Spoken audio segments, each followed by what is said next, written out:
Te enseño a derivar con la regla de la cadena. Y derivada igual a 3 multiplica 4. 3 por 4 es 12.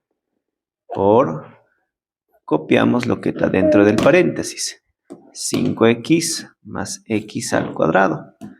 A este exponente resto 1. 3 menos 1 es 2. Por la derivada de lo que está dentro de este paréntesis. Derivada de 5x es 5 más derivada de x al cuadrado es 2x.